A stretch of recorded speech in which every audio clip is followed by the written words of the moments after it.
అంతరాయ తిమిరోపశాంతయే శాంతపావనమచింత్య వైభవం తం నరం వపుషి కుంజరం ముఖే మన్మహే కిమపి తుందిలం మహః వసుదేవసుతం దేవం కంసచాణూరమర్దనం దేవకీ పరమానందం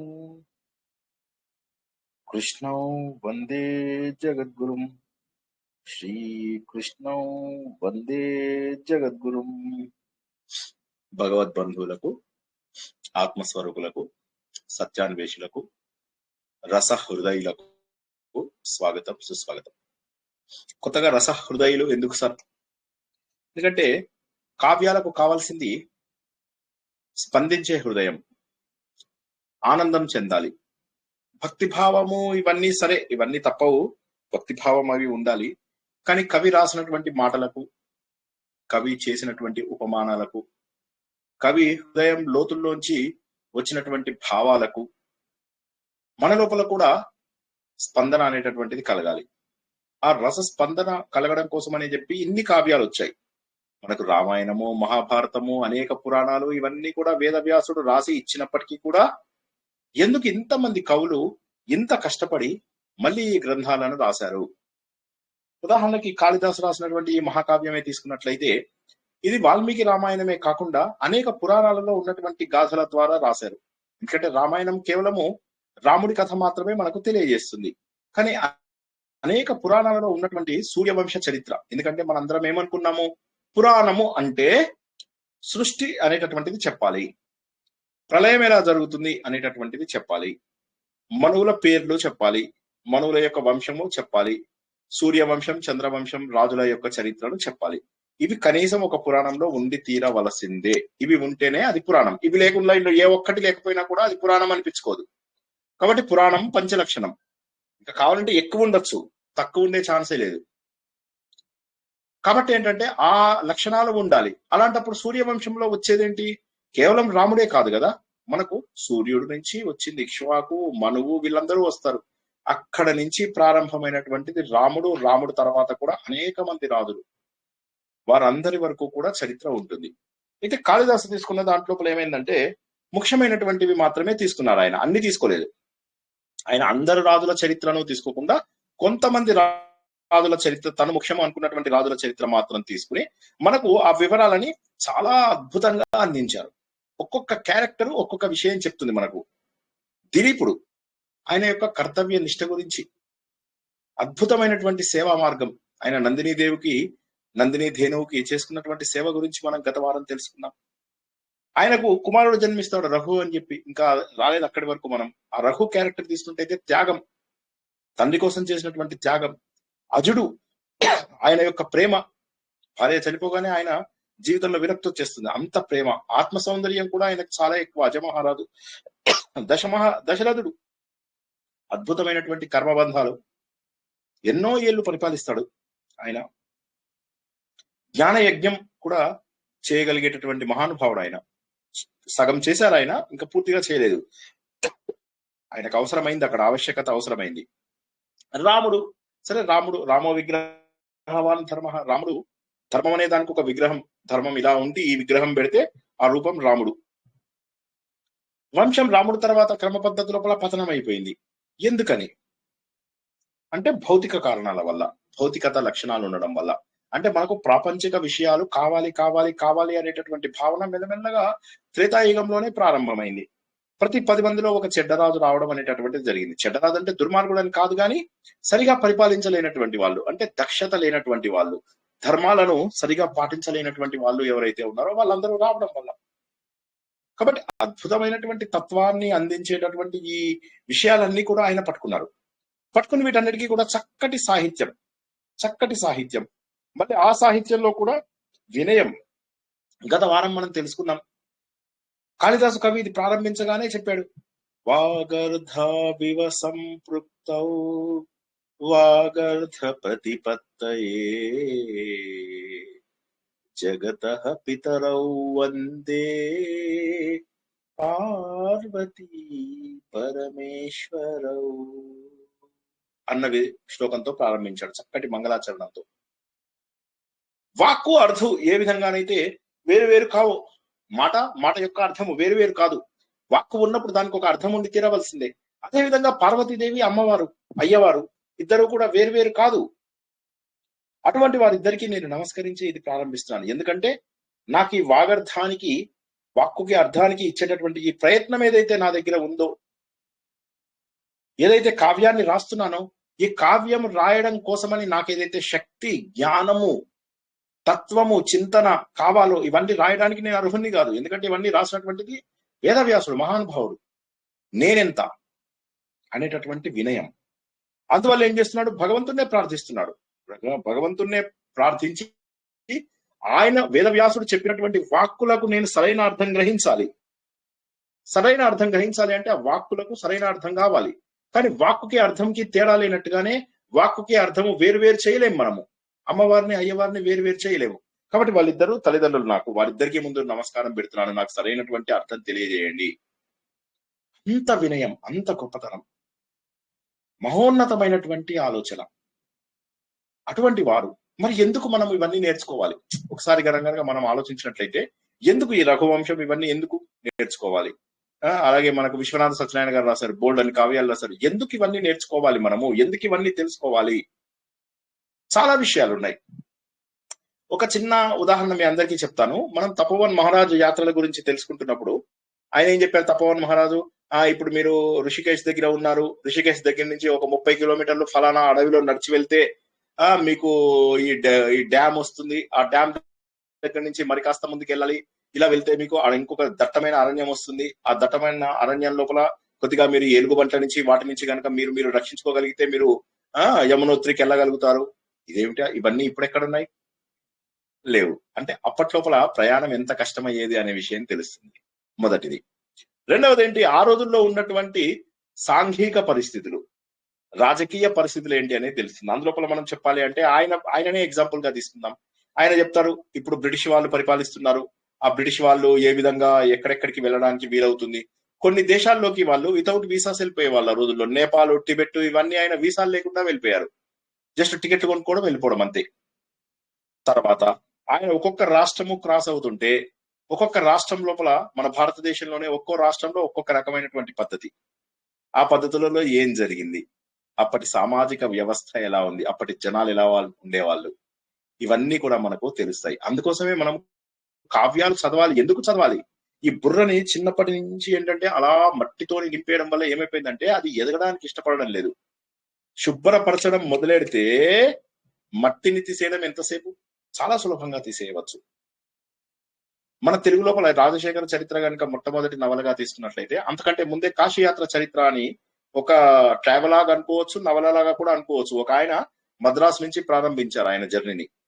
ప్రారంభించి కాశీ వరకు వెళ్ళాలి. ఆ రోజు లోపల ఆయన రిచ్ పర్సన్. సో కావలసినంత మంది వస్తువులని, బండ్లను, మనుషులను, సేవకులను, వంట వాళ్ళని, స్నేహితులని అందరినీ తీసుకుని ఎన్నో బండీలు చేసుకుని బయలుదేరాడు. ఒక రాష్ట్రం కాదు, అనేక రాష్ట్రాలలోకి వెళ్లాల్సి వచ్చింది. ఆ రోజు లోపల బ్రిటిష్ వాళ్ళ రాజ్యం, ఇంకా అప్పటికి మన సిపాయిల తిరుగుబాటు ఇవి అవి కూడా కానటువంటి సమయం. ఆ సమయంలో ఆయన యాత్ర ఎలా కొనసాగింది, ఎక్కడెక్కడ వచ్చారు? ఆయన మన హైదరాబాద్ కూడా వచ్చారు. హైదరాబాద్ లోపల బాగున్నారు జనాలు, అన్ని చెప్తారు అన్నమాట. సో ఇలాగా మనకి ఏమవుతుందంటే మంచిగా అనిపిస్తుంది. గ్వాలియర్ లోకి వెళ్ళాము. గ్వాలియర్ లో అంటే మధ్యప్రదేశ్. అక్కడికి వెళ్ళిన తర్వాత అక్కడ ఏమైందంటే మేము కొంత లంచం ఇచ్చి తప్పించుకోవాల్సి వచ్చింది. సో ఇటువంటి పరిస్థితులు అన్ని కూడా మనకు తెలుస్తూ ఉంటాయి. సామాజిక రాజకీయ పరిస్థితులు అప్పట్లో ఎలా ఉండేవాళ్ళు, ఎలా బతికేవాళ్ళు, ఎంత కష్టమైనా అలాంటి ఆలయాలకు ఎందుకు వెళ్ళేవాళ్ళు, వాళ్ళకి అక్కడ జరిగినటువంటి అనుభవాలు ఏంటి, ఇవన్నీ కూడా తెలుస్తాయి. కాళిదాసు 1, 2, 3, 5వ శతాబ్దం వరకు ఆయనకి రకరకాల గ్రంథాలలో రకరకాల సమయాన్ని చెప్పారు. ఆయన ఇప్పుడు ఎగ్జాక్ట్లీ అనేటటువంటిది చెప్పడం కష్టం. కాకపోతే ఇక మన సాహిత్యం, సంస్కృత సాహిత్యం ఏదైతే తీసుకుంటామో, ఆయన కంటే ముందు అశ్వఘోషుడు కొంత ఉన్నాడు అంతే. ఇక ఆయన తర్వాత ఏంటి అంటే ఇక మళ్ళీ మనం లెక్క పెట్టాలి. 3, 4, 5 శతాబ్దాల వరకు ఎవరు లేరు ఆయన తర్వాత మెల్లమెల్లగా భారవి, మాగుడు, దండి ఇలా మనం చాలా మందిని పేర్కొనొచ్చు. కానీ కాళిదాసు మాత్రం అద్భుతమైనటువంటి స్థానాన్ని కలిగి ఉన్నాడు. ఇక ఈయన రాసినటువంటివి 2 మహాకావ్యాలు. ఏమిటవి? కుమార సంభవము, రఘువంశం. ఇక తర్వాత ఈయన 3 నాటకాలు కూడా రాశాడని చెప్పేసి చెప్పుకున్నాం. ఏంటవి? మాళవికాగ్నిమిత్రము, విక్రమోర్వశీయము, అభిజ్ఞాన శాకుంతలం. ఇవి కాక చిన్న కావ్యాలు కూడా రాశారు. వాటిని లఘు కావ్యాలు అంటారు. అవేమిటి? మేఘదూతము, ఋతు సంహారం. ఈ విధంగా 7 పుస్తకాలు ఆయనవి ఈ రోజు అయితే లభ్యం అవుతున్నాయి. 2 మహాకావ్యాలు, 3 నాటకాలు, 2 లఘు కావ్యాలు. అన్ని కూడా ప్రాచుర్యంలోకి వచ్చినవే. ఆ తర్వాత ఎంతమంది కాపీ కొట్టారో చెప్పలేం. ఉదాహరణకి మేఘదూతం తీసుకున్నట్లయితే లెక్కలేనంతగా కాపీ కొట్టారు. మనము కొద్దిగా మేఘ సందేశంలో కూడా దాని రిఫరెన్స్ తీసుకున్నారు, అలా కాదు కానీ కొద్దిగా రిఫరెన్స్ తీసుకున్నారు. ఎంతగా కాపీ కొట్టుకుంటూ ముందుకు వెళ్ళిపోయారు. ఈవెన్ వేరే దేశాల వాళ్ళు కూడా ఆ గ్రంథాలను కాపీ కొట్టారు. దాని పేరు మర్చిపోయా నేను, నాకు నోటికి లేదు. మీరు గూగుల్లో కొడితే మీకు తెలుస్తుంది. కొట్టి చూడండి, మేఘ సందేశం వేరే వేరే లాంగ్వేజ్ల వాళ్ళు ఎలా కాపీ కొట్టారు. సో ఈ విధంగా చూసుకున్నట్టయితే అత్యద్భుతమైనటువంటి గ్రంథాలు రాశారు. మరి మహాకావ్యం అంటే ఏంటి? మహాకావ్యం అంటే ఏం చిన్నదేం కాదు. మహాకావ్యం అనేటటువంటిది మహోన్నతమైనటువంటిది. మహాకావ్యం రావాలి అంటే ఎన్ని రకాల విషయాలు రాయాలి? ప్రకృతి గురించి రాయాలి ఆయన. తర్వాత రాజుల గురించి రాయాలి. తర్వాత ఆ రోజుల్లో జరిగినటువంటి యుద్ధాల గురించి రాయాలి. అద్భుతమైనటువంటి ప్రకృతి వర్ణన ఆయన. అది కాక ఉపమానాలు, గొప్పమైనటువంటి ఉపమానాలు, చక్కటి ఉపోద్ఘాతం ఉండాలి, మంచి మంగళాచరణం ఉండాలి. విశాలమైనటువంటి సబ్జెక్ట్. ఎక్కడా కూడా మీకు వర్ణన హడావిడిగా చేసేసేసి ఏదో ఆ తొందరగా అరే శ్రీనివాస్ స్టూడెంట్స్ కి హడావిడి అయింది, కొద్దిగా తొందరగా కంప్లీట్ చేద్దామని ఉండదు. మంచిగా విపులంగా ఉంటుంది. సర్గలు అంటే చాప్టర్స్ అంటాం కదా మనం. ఆ చాప్టర్స్ చక్కగా చాప్టర్స్ గా ఉండాలి. తర్వాత రాజకుమారుడి జననము, రాజకుమారుడి వివాహము, రాజకుమారుడు చేసేటటువంటి యుద్ధాలు ఇవన్నీ ఉండాలి. తర్వాత హీరోస్ ని నెగటివ్ గా చూపించకూడదు. తర్వాత రసాలు పండించాలి. ఒక రసం అనేటటువంటిది ఏదైతే ఉందో అది గ్యారంటీగా స్ట్రాంగ్ మెయిన్ రసం అంటారు, అంగీరసం అంటారు. దాన్ని అనుసరించి మిగతా రసాలు ఉండాలి. నవరసాలు ఏవైతే ఉన్నాయో మనకు, ఆ నవరసాలు కూడా అందులో కూడా ఉండాలి. ఎస్పెషల్లీ వీరరసము, శృంగార రసము, శాంత రసము ఆ రోజుల్లో చాలా పాపులర్ ఉండేవి. అవి కంపల్సరీగా ఉండాలి. ఇక పాత్ర చిత్రీకరణ అత్యద్భుతంగా ఉండాలి. దానికి కావలసినంత వివరణ ఎంత ఇయ్యాలో అంత ఇవ్వాలి. వీరుల గురించి ఇవ్వాలి, రాజులుంటే రాజులు ఇవ్వాలి, దేవతలుంటే దేవతల గురించి వివరణ ఇవ్వాలి, రాక్షసులుంటే రాక్షసుల గురించి వివరణ ఇవ్వాలి. ఇక ప్రకృతిలో అయితే మనం చెప్పలేము. ఇక అసలు నదులు, సముద్రాల గురించి ఎంత వర్ణిస్తారో చెప్పలేము. ఇవి కాక అలంకారాలు అద్భుతమైనటువంటి అలంకారాలను వివరించాలి. నగరాలు ఎలా ఉన్నాయి, తర్వాత మనకు ఊర్లో వస్తువులు ఎలా ఉన్నాయి, ఊర్లో జనాల శైలి ఎలా ఉంది, ఆ రోజు సామాజిక విషయాలు ఎలా నడుస్తున్నాయి, ఇవన్నీ కూడా ఉండాలి. ఇన్ని అద్భుతమైన విషయాలు ఉంటేనే అది మహాకావ్యం. ఏది పడితే అది మహాకావ్యం అనిపించుకోదు. అటువంటి 5 మహాకావ్యాలు ఉన్నాయి. ఆ 5 మహాకావ్యాలలో 2 రాసినటువంటి వాడు కాళిదాసే. మిగతా 3 ఎవరన్నా చెప్పగలరా? నన్ను చెప్పమంటారా? రఘువంశం ఒకటి, కుమార సంభవం ఒకటి కాళిదాసువి. ఇవి కాక ఇంకా 3 ఉన్నాయి, 5. ఈ 2 కాళిదాసువి. నైషధీయ చరితం ఒకటి. నైషధీయ చరితం శ్రీహర్షుడు కరెక్టే. ఇంకా గత వారం చెప్పాను, గత వారం వచ్చి భారవిరాసు, కిరాతార్జునీయం, అశ్వఘోషుడు శిశుపాల వధ మాఘుడు రాశాడు. మాఘుడి శిశుపాల వధ. ఇవి మాత్రము 5 మనము మహాకావ్యాలుగా మనము తెలుసుకుంటాము. సో ఇప్పుడు మనం తెలుసుకుంటున్నది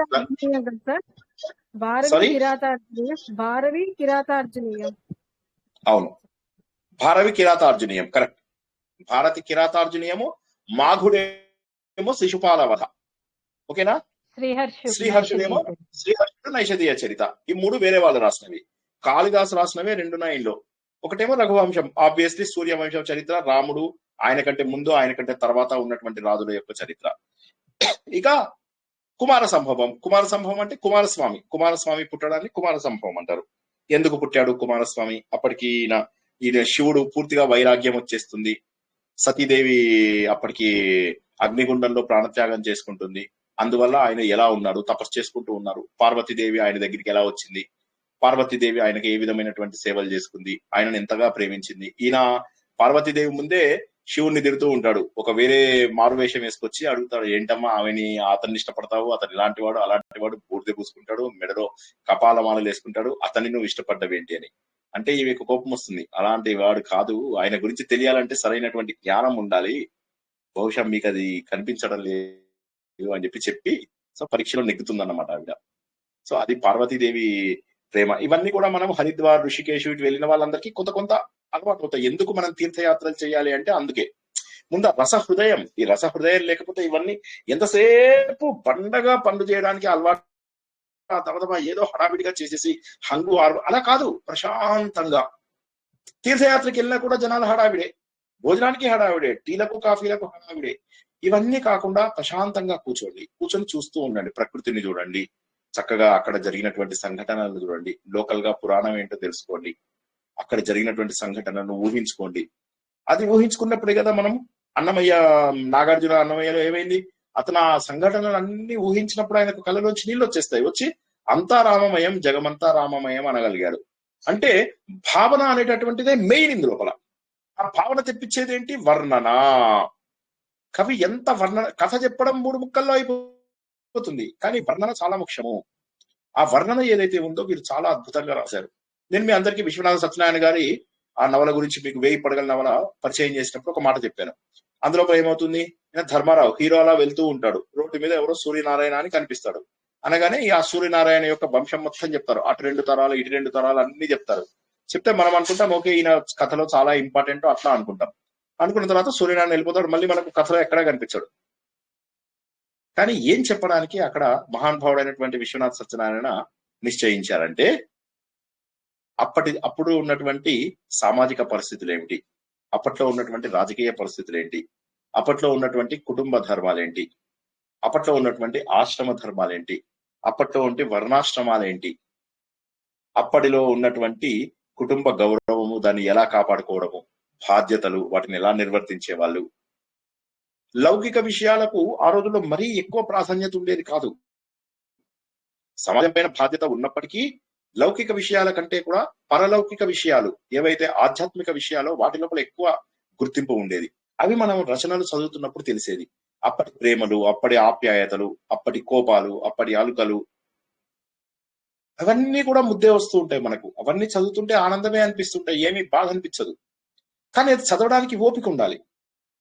ఇదే మీకు ఇంగ్లీష్ నవల కూడా ఒకటి చెప్పాను, సూటబుల్ బాయ్, విక్రమ్ సేత్. ఆయనకి అప్పట్లో బుక్కర్ ప్రైజ్ వచ్చింది. ఆ బుక్ చదువుదామని ఇంటికి తెస్తే ఇంత పొడుగు ఇంత లావు, 1000 పేజీల పుస్తకం. అయ్య బాబు ఎక్కడ కంప్లీట్ చేయాలి, రోజుకో 50 పేజీలు చదువుతూ ఉండేవాని ఆఫీస్ నుంచి వచ్చిన తర్వాత. ఏమిటి ఇంత చేస్తే ఒక ఆవిడ తన కూతురికి 3 వ్యక్తుల్ని చూస్తుంది. ఆ 3 వ్యక్తుల్లో ఎవరు సూటబుల్ బాయ్, అంతే, మొత్తం నవల అంతే. కానీ దానికి బుకర్ ప్రైజ్ కూడా వచ్చింది. అంటే ఏంటి, రస హృదయుల కోసం రాసినవే ఇవి. ఓకే, సో ఉపోద్ఘాతం అయిపోయింది. గత వారం ఏం చేసుకున్నామో తెలుసుకున్నాము. గత వారం ఏమైంది, మనం రఘువంశం లోపల అందరు రాజుల గురించి ఉండదు. సార్ ఈయన కొడుకు ఈయన కదా, ఈయన కొడుకు ఈయన కదా, ఈయన తల్లి ఈయన కదా, అవన్నీ అడగద్దు. ఎందుకంటే మనకు కవి కాళిదాసు రాసినటువంటి 30 రాజులు, ఆ 30 రాజుల్లో కాస్త డిస్క్రిప్షన్ ఇచ్చింది ఒక 10-15 రాజులు. మిగతా వాళ్ళ గురించి క్లుప్తంగా చెప్పాడు. కరెక్ట్ గా చెప్పాలి అంటే 27 మంది గురించే చెప్పాడు. సరే, ఏది ఏమైనా మనం రఘువంశంలో ఉన్నటువంటి ప్రతి పేజీని చదువుకుంటాము, ప్రతి శ్లోకం యొక్క అర్థాన్ని మనం తెలుసుకుంటూ ముందుకెళ్తున్నాము. గత వారం జరిగింది, దిలీపుడు మహానుభావుడు. అతను ప్రజలందరినీ తన పిల్లల్లాగా ప్రేమించుతూ ఉండేవాడు. శత్రువులను కూడా వాళ్ళ గొప్పతనాన్ని గుర్తించి వాళ్ళని సత్కరించేవాడు. శత్రు భావాన్ని ఎవరితోనూ ఉంచేవాడు కాదు. ఆయన భార్య కూడా ఈయనకు తగ్గటువంటిది వ్యక్తి. వీరంతా కలిసి రాజ్యం లోపల ఎటువంటి ఇబ్బందులు గురి చేసే వాళ్ళు కాదు. రాజ్యంలో చెప్పాలంటే ఒక ఖైదీ కూడా లేడు. తర్వాత ఈయనకి రఘు మహారాజు పుట్టినప్పుడు ఖైదీలు ఎవరైనా రిలీజ్ చేద్దాం అనుకుంటే ఖైదీలు ఎవరైనా ఉంటే కదా రిలీజ్ చేయడానికి. సో అంత గొప్ప రాజ్యాన్ని పరిపాలిస్తూ ఉండేవాడు. ఇది కాక జ్ఞానం చాలా ఎక్కువ ఉంది. ప్రతిరోజు 3 సార్లు సంధ్యావందనం చేసుకునేవాడు. అత్యద్భుతంగా పరిపాలిస్తున్నప్పటికీ కూడా ఆయనకు ఏదో వెలితి. ఏంటి బాధ అంటే, అప్పుడు తనకు కుమారుడు లేడు, భార్య భర్త ఇద్దరు కూడా కృంగిపోతూ ఉండేవాళ్ళు. చివరికి వాళ్ళు కులగురువు అయినటువంటి వశిష్ఠుడి దగ్గరికి వెళ్ళాలి అని చెప్పి డిసైడ్ చేసుకుంటారు. చేసుకున్న ఒక 20-25 డేస్ 30 డేస్ మేము రాలేమేమో, ఇంకా కూడా ఎక్కువ టైం పట్టచ్చు అని చెప్పేసి మంత్రులకు రాజ్యాన్ని అప్పచెప్పేసేసి వాళ్ళు అక్కడి నుంచి బయలుదేరుతారు. వెళ్ళి వశిష్ఠ మహాముని దగ్గరికి కూడా రాదంటే వేలాది మందిని తీసుకొని వెళ్ళాలి కదా, వెళ్ళరు. చాలా సింపుల్ గా అతి తక్కువ మంది సైన్యం కూడా కాదు, అతి తక్కువ మంది సేవకులతో బయలుదేరి వెళ్తారు. వెళ్తున్నా కూడా ఈయన చార్మ్ ఎంత బాగుంటుందంటే చూసిన వాళ్ళందరూ కూడా ఎంతో గొప్ప సైన్యంతో వస్తున్నాడేమో అన్నంతగా. భార్య భర్త కూడా ఒకే రథంలో ఉంటారు. అది ఏమైనా చెప్పాల్సిన విషయమా? భార్యాభర్త ఒకే రథంలో ఉండి కూడా వేరు వేరు రథాలలో ఉన్నారా అంటే అక్కడ అర్థం ఏంటంటే వారి మనోరథం ఒక్కటే, వారికి మనసులో ఉన్నటువంటి కోరిక ఒక్కటే, పుత్రుడు కలగాలి. ఏదైతే వారు బాధ ఉందో ఆ బాధ ఇద్దరిలో కూడా ఉంది కాబట్టి ఒకే రథం మీద ఉన్నారు అని ప్రకృతిని వర్ణన చేస్తూ వెళ్తూ ఉంటారు. రోడ్డు మీద ఆ రకరకాల చోట్లలో చిన్న చిన్న బ్రేక్స్ తీసుకుంటూ అక్కడ ఉన్నటువంటి వాతావరణాన్ని వివరిస్తూ అలా ప్రశాంతంగా వీరి గురువు గారి దగ్గరికి వెళ్తారు. వశిష్ఠుడు అప్పుడు లోపల పూజ చేసుకుంటూ ఉంటారు.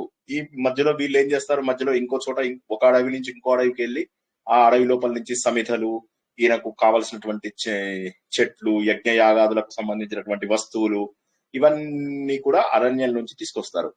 ఈయన వెళ్ళేసరికి ఆయన అనుష్ఠానం చేసుకుంటారు. అనుష్ఠానం చేసుకుంటున్నాడు కదా, రాజు రాగానే ఆయన అనుష్ఠానం మధ్యలో ఆపేసి వస్తాడా, రాడు. ఆయన మొత్తం అనుష్ఠానం అయ్యే వరకు వెయిట్ చేస్తారు.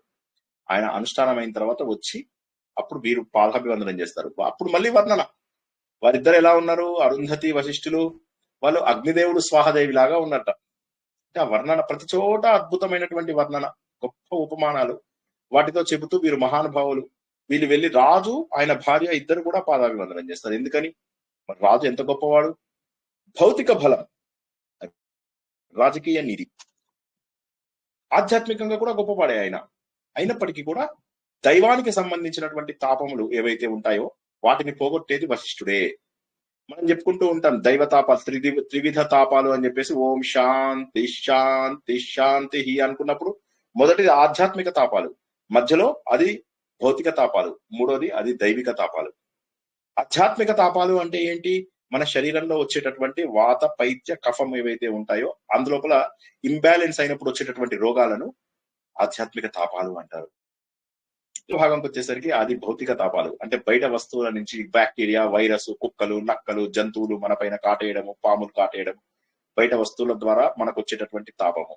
మూడవది ఏంటంటే అది దైవిక తాపాలు, అంటే భగవంతుడు, యాక్ట్స్ ఆఫ్ గాడ్, వర్షాలు కురవడము, తర్వాత కరువు రావడము, ఫ్యామిన్, కరువు అంటాం కదా, ఫ్యామిన్ అది రావడము, డ్రాట్ ఏరియాస్ తయారవడము, తర్వాత సునామీలు రావడము, భూకంపాలు రావడము, అగ్ని ప్రమాదాలు, ఇవన్నీ కూడా దైవిక తాపములు. సో ఇటువంటి తాపములన్నిటి నుంచి కాపాడడానికి గురువు గారే ఉండేవారు. ఆ రోజుల లోపల గురువు గారే ఉండేవారు. ఆ రోజుల లోపల ఉన్నటువంటి నియమాలు, మునులు అంటే ఏంటి, మననం చేసుకునేవారు మునులు. చక్కగా భగవంతుని గుర్తిస్తూ ఊరుకు దూరంగా ప్రశాంతమైన వాతావరణంలో బతికేవారు. అంటే ఏంటి, జ్ఞానులు ఎప్పుడూ కూడా ఏకాంతంగా బతకడానికి ఇష్టపడతారు. ఈ విషయాన్ని మనము దక్షిణామూర్తి గురించి క్లుప్తంగా చెప్పుకున్నాం. మెడలో పాము ఎందుకుంటుందంటే, బాబు నువ్వు ఏకాంతంగా బతకవలసినటువంటి ఆవశ్యకత ఉన్నది. ఎప్పుడూ కూడా గుంపులో గోవింద చేస్తూ ఉండకు. భగవంతుడిని తలుచుకోవడానికి ఏకాంతం అనేటటువంటిది అవసరము. కనీసం ఒక వయసు వచ్చిన తర్వాత ఏకాంతంగా ఉండడానికి ఇష్టపడు. నువ్వు రోజులో ఎంత సమయం ఏకాంతంగా ఉంటావో అదే నీ పరిణతికి నిదర్శనము. నువ్వు ఏకాంతంగా ఉండలేక భయపడిపోతున్నావు అంటే నీలో ఇంకా పరిణతి రాలేదు. ఇది మనం తెలుసుకున్నాం. అదే విధంగా ఇక్కడ మనకు తెలిసేది ఏంటి, మహానుభావులైనటువంటి వాళ్ళందరూ ఊరికి చివరగా ఉంటారు. అత్యద్భుతమైనటువంటి ఆశ్రమాలలో సింపుల్ లైఫ్ ఎంత బాగుంటుందో. వీళ్ళు వెళ్ళేసరికి ఆవులన్నీ వస్తాయి, దబదబా దుడలన్నీ ఆవుల దగ్గరికి పరిగెడుతూ ఉంటాయి. తర్వాత వీళ్ళేమో అన్ని చెట్ల పొదల్లో నీళ్లు పోస్తూ ఉంటారు. ఆ చెట్ల పాదుల్లో, చెట్ల మొదళ్లలో నీళ్లు పోస్తూ ఉంటే అక్కడికి వచ్చిన జింకలు అవన్నీ తాగుతూ ఉంటాయి. తర్వాత వీళ్ళు అందరికీ కూడా పచ్చిక బయళ్ళ లోపల చక్కగా అవి నెమరు వేయడానికి, తర్వాత దాన్ని ఏమంటారు, ఆహారం స్వీకరించడానికి రకరకాల ఏర్పాట్లు చేస్తారు. గింజలన్నింటినీ కూడా వాటికి వేస్తారు. పక్షులన్నీ కూడా తింటూ ఉంటాయి. చాలా అద్భుతమైనటువంటి పర్ణశాలలు. అందులోపల మునిపత్నులు, వాళ్ళ పిల్లలు, ఆడపిల్లలు, వీళ్ళందరూ కూడా చక్కగా అందరికీ సేవ చేసుకుంటూ ఆనందంగా ఉంటారు. ఎక్కడ చూసినా కూడా ఆనందకరమైనటువంటి వాతావరణం. జస్ట్ ఒక్కసారి ఊహించుకోండి అంతే. ఊహించుకుంటేనే మీకు మనసు ఎంత ఆహ్లాదంగా అయిపోతుందో చూడండి. ఇదే సమయం లోపల చక్కటి ఋతువులు. ఆ రోజుల్లో ఋతువులు కూడా ఇలా పిచ్చి ఋతువులు ఉండేవి కాదు. చక్కగా సరైన ఋతువులు అంటే ఋతువుల ధర్మాన్ని పాటిస్తూ మనం ఏదైతే మణి ద్వీపంలో తెలుసుకున్నాం, అలాగే సరైన ఋతువులు సరైన కాలంలో వస్తూ ప్రకృతి అంతా కూడా ఆహ్లాదంగా ఉండేది. ఆ రోజుల్లో అధర్మపరులు అనే వాళ్ళు అసలు ఉండేవాళ్ళు కాదు. సార్ అప్పుడు మహారాజు వెళ్ళడము, ఆయనకు పాదాభివందనం చేయడము జరుగుతుంది. అప్పుడు ఆయన అంటాడనమాట, ఏమైంది అంటే, మీ దయ వల్ల అన్ని బాగానే ఉన్నాయి నాకు, కానీ ఏది ఏమైనప్పటికీ కూడా పరలోకానికి కావాల్సిన ఏర్పాట్లు నాకు సిద్ధంగానే ఉన్నాయి. కానీ ఇహలోకం లోపల పుత్రులు అనేటటువంటిది ఉండాలి కదా, రాజ్య బాధ్యత అనేటటువంటిది ఎవరికో ఒకరికి నేను అప్పచెప్పాలి కదా, ఎందువల్ల నాకు దొరకడం లేదు అంటే అప్పుడు ఆయన అంటాడు, లేదు నువ్వు ఒకసారి ఆ స్వర్గలోకంకి వెళ్ళావు, వెళ్ళి అక్కడ దేవేంద్రుడికి కావాల్సినటువంటి సహాయాన్ని చేశావు. వచ్చేటప్పుడు ఏమైందంటే నువ్వు హడావిడిగా రావడం జరిగింది, ఎందుకంటే అప్పటికి మీ వైఫ్ ఋతుస్నాత అయింది, నువ్వు ఆమెను వెంటనే కలవాలి. అయితే ఈ హడావిడిలో అది కూడా ధర్మంగా రావాలి, ఏదో వైఫ్ని కలవాలి కదా, టైం అయిపోయింది అని చెప్పి వెళ్ళడం కాకుండా అక్కడ కలవడానికి కావాల్సినటువంటి ధర్మం ఉంది అక్కడ, అందుకని చెప్పి తొందరగా వెళ్ళాలి, నేను తొందరగా వెళ్ళాలి అనే హడావిడి లోపల అక్కడ ఉన్నటువంటి కామధేనువు ఎవరైతే కల్పవృక్షం కింద ఉన్నదో ఆమె చుట్టూ ప్రదక్షిణం చేయడం అనేటటువంటిది మర్చిపోయావు. ప్రదక్షిణం చేయడం మర్చిపోతే కామధేనువు బాధపడింది, అయ్యో నువ్వు నన్ను మర్చిపోయి అంత హడావిడిగా వెళ్తావా అని శాపం పెట్టింది. ఏమనంటే నా పిల్లలకు నువ్వు సేవ చేస్తే తప్ప నీకు పిల్లలు పుట్టరు అని చెప్పి నీకు తను చెప్పింది. మరి నేనెందుకు వినలేదు అంటాడు ఈయన. అంటే ఎందుకు వినలేదంటే ఆ సమయం లోపల అక్కడ అద్భుతమైనటువంటి మందాకిని నది, గంగా నది పొంగుతోంది. ఆ గంగా నది శబ్దంలో ఇటు సైడ్ చూస్తే ఈ జనులందా చేసేటటువంటి నాదాలలో వాటిల్లో వీటిల్లో నువ్వు వినలేకపోయావు. రథం సప్పుడు అవి ఇవి ఇవన్నీ సిద్ధం చేయడంలో వినలేకపోయావు. అయ్యయ్యో తప్పు జరిగిందే నాకు తెలియకుండా ఇప్పుడు ఏం చేయాలి అంటే, సరే ఇప్పుడు కామధేను దగ్గరికి నువ్వు వెళ్ళలేవు, ఎందుకంటే కామధేను ఇప్పుడు ప్రస్తుతానికి పాతాళ లోకంలో ఏదో యాగం జరుగుతుంటే తీసుకెళ్లారు. సరే దాని కూతురు నా దగ్గరే ఉంది, ఆ కూతురుకు సేవ చేసుకో. అయితే ఆ సేవ చేసుకునేటప్పుడు నువ్వు చాలా సింపుల్ గా ఉండాలి. అది ఎటు వెళ్తే అటు వెళ్ళాలి, ఎక్కడ కూర్చుంటే అక్కడ కూర్చోవాలి, ఏ పని చేస్తే దానికి ఆ పని, దాన్ని ఏ విధంగానూ డిస్టర్బ్ చేయకూడదు, చక్కగా దానికి అన్ని సేవలు చేసుకో. పొద్దున్నే లేవాలి, అది ఎక్కడ ఆగితే అక్కడ ఆగాలి, ఎప్పుడైనా అవసరం వస్తే కొద్దిగా వీపు గోకవా అనగానే వీపు గోకాలి. సో అట్లాగా ఏం చేయమంటే అది చెయ్యాలి. నువ్వు పురుగులు అవి ఇవి దానికి జుట్టు లోపల వస్తాయి, ఆ పురుగులన్నిటినీ నువ్వు తొలగించాలి, చక్కగా సాయంత్రం సమయానికి మళ్ళీ రావాలి అని ఇలా మాటల్లోనే చెప్తూ ఉంటాడు. అక్కడి నుంచి నందిని ధేనువు కనిపిస్తుంది అనమాట. దాన్ని చూడగానే ఆ దైవత్వం కనిపిస్తుంది. ఆ దైవత్వాన్ని చూసి దాని కళ్ళలోంచి నీళ్ళు వచ్చేస్తాయి, దాని కళ్ళల్లో ఉన్నటువంటి ఆర్ద్రత. అది రాగానే నందిని దేవు కూడా పిల్లలు ఉంటారు, దూడలు.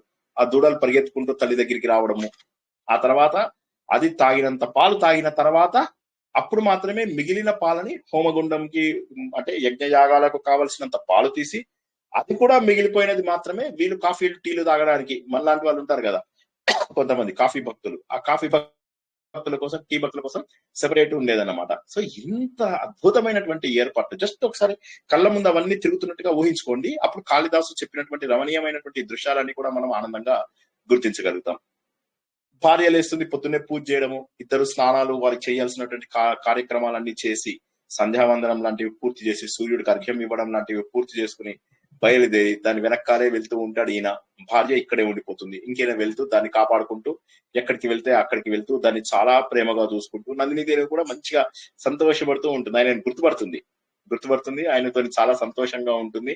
ఈయన పడుకునేటప్పుడు కూడా ఏంటి, ఏదో పెద్ద పరుపేసుకొని పడుకోడు. నిజంగా వశిష్ఠుడు కావాలంటే తన తపశక్తితోటి అక్కడ పెద్ద పెద్ద పరుపులు తీసుకొచ్చి ఇప్పించగలడు, కానీ ఆ ప్రదేశం లోపల ప్రశాంతంగా పడుకోవాలి, ఆశ్రమ వాతావరణంలో ఉండాలి నువ్వు అంటే దర్భాసనాల మీదే పడుకోవాలి.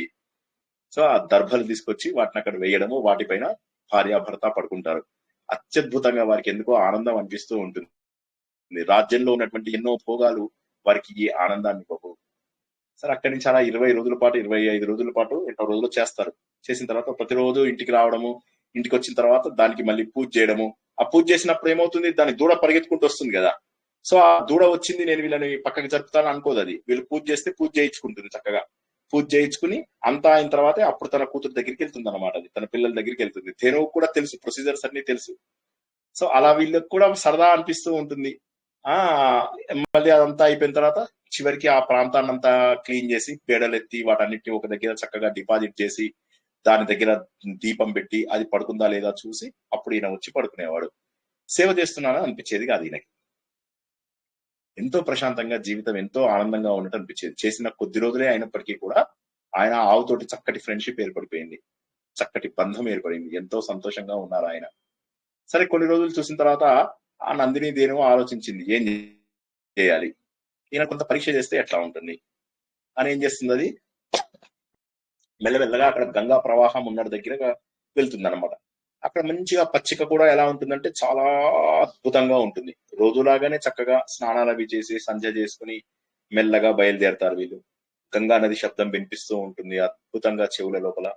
అలా నడుచుకుంటూ నడుచుకుంటూ వెళ్తారు. అక్కడ లేత పచ్చిక ఉంటుంది అనమాట, దానికి చాలా ఇష్టం. అక్కడ ఉంటుంది, అక్కడే హిమాలయాలు అవి ఉంటాయి. ఆ హిమాలయ పర్వతాల దగ్గరికి ప్రవేశించగానే ఇంకా పచ్చిక బయలు చేస్తూ ఉంటుంది. ఈయన రాజు ఇలా చూస్తూ ఉంటాడు, ఎక్కడ చూసినా కూడా సుందరమైనటువంటి హిమాలయాలు, ఎక్కడ చూసినా కూడా కైలాసమే భూమి మీదకి వచ్చిందా అన్నట్టుగా ఇలా చూస్తుంటాడు. మధ్య లోపల ఇటు చూస్తేనేమో గ్రీన్, అటు చూస్తేనేమో వైట్, మధ్య లోపల అందమైనటువంటి శిఖరాలు, మధ్యలో కొన్ని పర్వతాల మీద అసలు ఏ విధమైనటువంటి మంచు లేకుండా ఉండడం, ఇవన్నీ చూస్తూ ఆశ్చర్యపోతుంటాడు. ఎన్ని అందాలు భగవంతుడు ఎన్ని రకాలుగా సృష్టించాడు, ఈ అద్భుతమైన సృష్టి ఇది మామూలైనటువంటిది కాదు అని ప్రకృతి యొక్క రమణీయత చూస్తూ ఉండిపోతాడు. ఇదే సమయంలో ఏమవుతుంది, అది హిమాలయంలో ఉన్నటువంటి ఒక గుహలోకి వెళ్ళిపోతుంది నందిని ధేనువు. అది ఒక గుహలోకి వెళ్ళిపోగానే ఈయన ఏమనుకుంటాడు, జనరల్ గా ఇక్కడ ఉన్నటువంటి క్రూర మృగాలు అవి కూడా జనరల్ గా వీటికి అలవాటు పడిపోయి ఉంటాయి. ఈ పచ్చిక మేయడానికి మేత కోసం వస్తుంటాయి జంతువులని. జనరల్ గా అక్కడ క్రూర మృగాలు ఏమి చెయ్యవు. అయితే ఈ విషయం కూడా ఈయన కొద్దిగా తెలుసు, అవి ఎలాగో కీడు తలపెట్టవులే అని చెప్పి ఈయనకు తెలిసి ఏం చేస్తాడు, కొద్దిసేపు అలా ప్రకృతి వైపు కొన్ని క్షణాలు అలా చూస్తూ ఉంటాడు. ఇంత లోపల ఏమవుతుందంటే ఇతడు కన్ను కప్పేసి ఒక పెద్ద సింహం, ఇదేమో మంచిగా ఎర్ర రంగు లోపల ఉంటుంది ధేనువు, తెల్ల రంగు జూలేసుకొని ఒక సింహం వస్తుంది.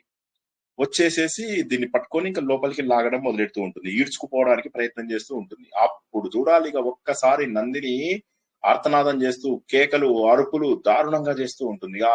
ఎలా ఉంటుందంటే ఆ గుహ మొత్తము మార్మోగిపోతూ ఉంటుంది అన్నమాట. అలా శబ్దం చేస్తూ ఉంటుంది. ఈయన ఒక్కసారిగా చూస్తాడు, అయ్యయ్యో ఏం జరిగింది అని చెప్పేసి చూస్తాడు. తను నెగ్లెక్ట్ చేశాడు కొంతసేపు అని చెప్పేసి తనను తానే నిందించుకుని ఆ శబ్దం వచ్చిన వైపు తన దృష్టిని సాధించి అక్కడికి పరిగెత్తుకుంటూ వెళ్తాడు. వెళ్ళి చూసేసరికి ఏమవుతుంది, ఆశ్చర్యపోతాడు. ఏమిటి పెద్ద సింహము ఈ ధేనువును పట్టుకొని ఇలా కనిపిస్తుంది అన్నమాట. అప్పుడు ఇతడు ఏం చేస్తాడు, బాణాలవి కూడా పట్టుకెళ్తాడు. లక్కీగా పట్టుకెళ్ళగానే ఇంకప్పుడు ఏం చేస్తాడు, ఇంకా లాభం లేదు అని చెప్పేసి ఈయనకు మంచి రక్షకుడు అని కూడా పేరుందన్నమాట. ఎవరు, మన ఈ దిలీప మహారాజుకి చక్కటి రక్షకుడు అన్నమాట. పరిగెత్తడంలో కూడా ఆయనని సింహ గమనుడు అంటారు. అంటే సింహం ఎంత స్పీడ్ గా వెళ్తుందో అంత స్పీడ్ గా గమనం చేసుకుంటూ వెళ్ళగలడు ఈయన. అందమైన రూపం ఈయన దిలీపుడిది కూడా చాలా అందమైనటువంటి రూపము. తర్వాత ఎవరు ప్రమాదంలో ఉన్నా కూడా రక్షిస్తుంటాడు కాబట్టి ఆర్త రక్షకుడు అని చెప్పేసి కూడా ఈయనకు ఒక పేరు అనమాట. ఇక ఇదిగాక శత్రు సంహారుడు, శత్రువులే చాలా తక్కువ, కానీ ఈయన కనుక శత్రువు అయితే వాడి లోపల శత్రుత్వాన్ని తగ్గిస్తాడు, లేకపోతే శత్రువునే సంహరిస్తాడు. అటువంటి పేర్లు ఉన్నటువంటి అటువంటి బిరుదులు ఉన్నటువంటి ఈయన పరిగెత్తుకుంటూ వెళ్తాడనమాట. ఇంకొక క్షణము నేను ఇంకా వృధా చేసేది లేదు అని చెప్పేసి ఇక వెనకాల బాణం తీసుకోవాలని ఇలా వెనక్కి చేయి పెడతాడు. పెట్టేసరికి అమ్ముల పొదలోకి పెడతాడు. పెట్టిన తర్వాత అప్పుడు ఏమవుతుంది, ఇంకా బాగుంది మంచిగా పట్టుకున్నాడు, చక్కగా బాణాన్ని కూడా గట్టిగా పట్టుకుంటాడు. పట్టుకుని ఇలా పెట్టాలనుకుంటాడు. ఒకసారి పైకి పెట్టే చెయ్యి అలాగే ఉండిపోతుంది. కింది ఇలా పట్టుకుంటాడు, పైన ఇలా పట్టుకుంటాడు కదా, ఇలా ఏదో బొమ్మలాగా అలా ఆగిపోతాడు. ఛాయాచిత్రం ఏదైతే ఉంటుందో అలాగా ఆగిపోయాట. అంటే ఛాయాచిత్రం అంటే ఏంటి, ఆ చిత్రం కదలదు అని చెప్పి ఈయన కూడా అలా చిత్తరువులాగా అయిపోయాడు అనమాట. చెయ్యి కొయ్యవారిపోయింది. ఈయనకి ఏం చేయాలో తెలియదు, కోపం ఏమో పెరుగుతోంది, అంటే ఏమి చేయలేనటువంటి నిస్సహాయ స్థితి. ఏదో పాముల్ని గనక పూర్వకాలం లోపల కట్టేసేవాళ్ళు అనమాట. మంత్రాలు వేస్తే పామును కట్టేసేవాళ్ళు పూర్వకాలంలో, అది జరిగేది అనమాట. అది ఇప్పుడు మనకు ఆ పాము మంత్రగాలు తగ్గిపోయారు. సో అలాగ పాము గనక ఏ విధంగానైతే మంత్రాలతో కట్టివేయబడిందో మహానుభావుడైనటువంటి దిలీప మహారాజు కూడా అలాగే కట్టబడిపోయాడు. ఏమి చేయలేకపోతున్నాడు, ఎదురుగానే దోషి కనిపిస్తున్నాడు, ఆ దోషిని శిక్షించలేనటువంటి నిస్సహాయ పరిస్థితి. బాధపడుతున్నాడు, కళ్ళలో నీళ్ళు వచ్చేస్తూ ఉంటాయి, కుమిలిపోతూ ఉంటాడు, తనలో తను ఏడుస్తూ ఉంటాడు, ఏమి చేయలేడు అనమాట. ఇంత ఆశ్చర్యపోతూ ఏం చేయాలి ఇప్పుడు, ఏమి మాట్లాడలేడు. అది చూసి సింహము తనే మాట్లాడుతుంది అనమాట. అంటుంది అనమాట, మనిషి వాక్కుతోటి మాట్లాడుతూ ఉంటుంది. అది మాట్లాడుతూ, ఎందుకయ్యా అనవసరంగా వేస్ట్ చేసుకుంటావు ఎనర్జీ, నీ అస్త్రం నా పైన ప్రయోగించినా కూడా పెద్దగా పనిచేయదు, దానికి ఆ శక్తి లేదు. ఉఫ్ అని ఎంత వాయుదేవుడు పెద్ద గాలి వీస్తే చెట్లు పోతాయేమో, కొండలు కదులుతాయా? కొండలు కదలవు. నా శక్తి కూడా అట్లాంటిదే, నా శక్తిని తెలుసుకొని నువ్వు చెయ్యు. నేను ఎవరిని అనుకుంటున్నావు, శివుని యొక్క కింకరుణ్ణి నేను. శివుడు నన్ను ఇక్కడ ఉండవని చెప్పేసి పంపించాడు. నేను శివుడి దగ్గర ఉండేటటువంటి కింకరుడు లోపల నికుంభుడు అని ఒక ఆయన ఉంటాడు, చాలా పవర్ఫుల్, ఆయనతోటి సమానం నేను. నా పేరు కుంభోదరుడు. నేనేంటంటే ఈ కావాలనే శివుడు నా మీద కాలు పెట్టి ఇలా నా మీద అప్పుడప్పుడు నన్ను పవిత్రుని చేస్తూ ఉంటాడు. అటువంటి వాడిని నేను, అంత గొప్పవాడిని నేను. శివ అంటే గొప్పవాడిని అంటే అంత పవిత్రుణ్ణి నేను. ఇదిగో ఇక్కడ ఎదురుగా ఒక దేవదారు వృక్షం కనిపిస్తుంది కదా, చూడు ఈ వృక్షం, ఇది ఆయనకు కొడుకుతో సమానం. ఈ వృక్షం పార్వతీదేవి స్వయంగా పెట్టింది ఇక్కడ ఈ వృక్షము. పార్వతీదేవి ఎప్పుడు నీళ్లు పోసి ఈ వృక్షాన్ని చాలా బాగా చూసుకుంటుండేది. దానికి నేను కాపలాగా ఉన్నా. ఎందుకు కాపలాగా ఉండాల్సి వచ్చిందో తెలుసా? ఓ రోజు ఏమవుతా, ఇక్కడి నుంచి ఏదో ఒక అడవి ఏనుగు వెళ్తూ తనకి ఇక్కడ తల మీద ఏదో దురద పెడితే ఇలా గోక్కుంది చెట్టుకి. ఒక్కగానే ఇందులోంచి ఒక చిన్న బెరడు ఊడి పడిపోయింది. పడిపోగానే ఎట్లా అంటే తల్లి కనుక ఏ విధంగానైతే పాలిచ్చే పిల్లాడికి చిన్న దెబ్బ తగిలినా కూడా ఏడుస్తుందో ఆ రేంజ్ లోపల పార్వతీదేవి ఏడవడం మొదలెట్టింది. ఈ చెట్టుకి ఏం జరిగినా కూడా పార్వతి బాధపడుతుంది. ఇంకప్పుడు నన్ను తీసుకొచ్చేసి ఇక్కడ నియమించారు. నువ్వు చూసుకో దీన్ని, నువ్వు చెయ్యాలి, నువ్వు దీన్ని కాపాడుకోవాలి. నా కుమారుణ్ణి ఏదో బాణాలతో అందరూ కొడితే ఎంతైతే బాధపడతానో ఈ చెట్టుకు దెబ్బ తగిలితే నాకు అంత బాధగా ఉంది. కాబట్టి ఈ చెట్టును నువ్వే కాపాడు అనగాని అదే అప్పుడు ఆయన శూలపాణి అని చెప్పేసి ఎవరైతే మన శివుడు ఉన్నాడో ఆయన అంటే నువ్వు ఇక్కడే ఉండు, సరిగ్గా నీకు ఇక్కడికే జంతువులు వస్తాయి, నువ్వు వాటినే తినాలి, తినేసి చక్కగా దీన్ని కాపాడుతూ ఉండు, దీన్ని ఏ రకమైనటువంటి ఇబ్బంది జరగకూడదు ఈ చెట్టుకు అని చెప్పాడు. లక్కీగా నాకు టైంకి రోజు ఫుడ్ వస్తూ ఉంటుంది. ఇలాగే ఇవాళ నాకు కరెక్ట్ టైంకి ఫుడ్ వచ్చింది ఆవు రూపం లోపల. ఈ ధేనువుని ఇక నేను తినేస్తాను. నువ్వెందుకు సిగ్గుపడతావు మధ్య లోపల? నాకు దేవుడిచ్చిన ఆహారం ఇది. నాకు కావాల్సినటువంటి గోరూపంలో ఉన్నటువంటి రక్తం భోజనం ఏదైతే ఉంటుందో చాలా సంతోషం ఉంటుంది. ఆవు మాంసం చాలా బాగుంటుంది. అమెరికాలో ప్రతి ఐటెంలో బీఫ్ ఉంటుంది. ఆఖరికి వాళ్ళకి ఎట్లా అంటే నూడిల్స్ లో కూడా, వెజిటేబుల్ నూడిల్స్ లో కూడా బీఫ్ పౌడర్ అని ఒకటి ఉంటుంది. సో అట్లా బీఫ్. సో ఆ ఆవులను కూడా చంపడానికి వాళ్ళకు ప్రత్యేక పద్ధతులు ఉంటాయి. పోయి ఇలా చేతులతో చంపరు. ఇది ఒక కన్వేయర్ బెల్ట్ ఉంటుంది అనమాట. ఇలా కన్వేయర్ బెల్ట్ పైన ఆవులను నిలబెడతారు. ఆవులు ఇలా వస్తూ ఉంటాయి అన్నమాట. వస్తూ ఉంటే టక్ టక్ టక్ టక్ టక్ టక్ టక్ టక్ అలా నరికేస్తూ ఉంటారు అన్నమాట. సరే, ఇప్పుడు అదంతా ఎందుకు గానీ ఊరికే మీకు ఎక్స్ట్రా ఇన్ఫర్మేషన్ కోసం చెప్పాను. సో ఆ విధంగా ఆవు మాంసం నాకు చాలా బాగుంటుంది. రక్త భోజనము నాకు చాలా సంతోషం అనిపిస్తుంది. సిగ్గుపడాల్సిన అవసరం లేదు. ఇక నీ దారిని నువ్వు వెళ్ళిపో.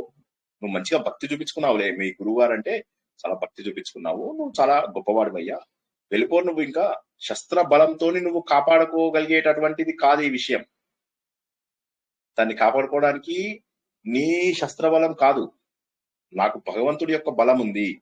అందువల్ల నువ్వు కాపాడుకోలేకపోయావు. కాబట్టి నీకు అపకీర్తి వస్తుందని మాత్రం అనుకోకు. నీకు అపకీర్తి వచ్చే ఛాన్స్ లేదు అనగానే ఈయన వింటాడు. బాబు, నేను కూడా శివుడి యొక్క భక్తున్నే, నువ్వు శివుడు భక్తుడివే, నేను కూడా శివుడికి ఇంకనున్నే.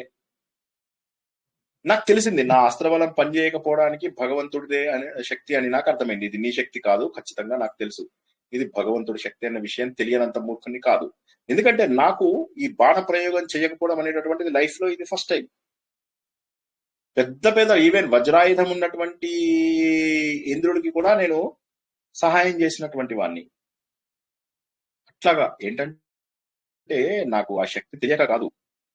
కాబట్టి నేను ఒక్క మాట చెప్తాను, నేను అన్నమాట నిజమే. నేను నిస్సహాయ పరిస్థితిలో ఉన్నాను, ఏమి చేయలేనటువంటి పరిస్థితిలో ఉన్నాను. అయితే ఇప్పుడు నేనేం చెప్పినా కూడా అది హాస్యాస్పదమే అవుతుంది. నీకేదో నేను సరదాగా చెప్పినట్టు అనిపిస్తుంది. కానీ నీకు ఒక మాట చెప్తాను, ఎందుకంటే నీవు మాట్లాడుతున్నావు మనిషి భాష లోపల, నీకు కూడా నువ్వు దేవుడి యొక్క కింకరుడవి కాబట్టి మా భావాలు కూడా నీకు అర్థమవుతాయని నేను ఆశిస్తున్నా. మా మనోభావాలు కూడా నీకు అర్థమవుతాయి.